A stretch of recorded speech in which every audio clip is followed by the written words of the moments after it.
இப்போ அடுத்த பார்த்துக்கிற நம்ம ப்ராடக்ட் பார்த்தோம் அப்படின்னா ஜெப்ரானிக்ஸோட ஒரு நெக் பேண்ட் தான். ஸோ இது வந்து எல்லாத்துக்கும் கொஞ்சம் டிஃப்ரெண்ட்டான ஒன்று. ஏன்னா இதில் வந்து அந்த உள்ள இருக்கிற அந்த பிசிபி எல்லாமே வந்து வெளியில் டிரான்ஸ்பரண்ட்டாக வெளியில் தெரியும். இந்த பக்கம் பேட்டரி இருக்கிறது, இந்த பக்கம் அந்த பிசிபி அந்த போர்டு ஆடியோ போர்டு அதாவது ப்ளூடூத் ரிசீவர் உள்ளது இருக்கும். ஒன் டே அதாவது 24 ஹவர்ஸ் பேக்கப்பு.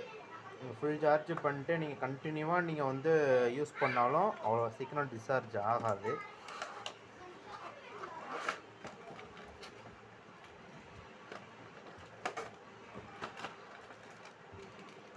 எக்ஸ்ட்ரா பட்ஸ் கொடுத்துருக்காங்க, டைப் சி கேபிள்,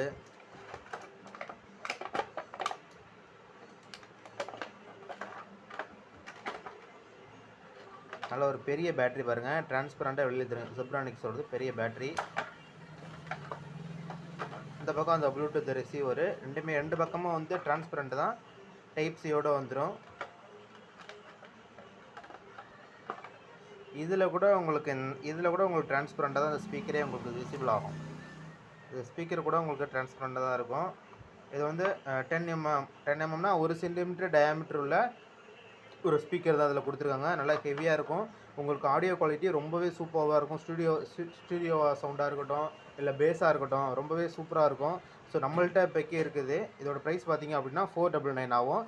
ஜெப்ரானிக்ஸில் நீங்கள் எங்கே வேணாலும் கேட்டு பாருங்கள், இதை விட குறைவாக வேறு எங்கேயுமே கிடைக்காது.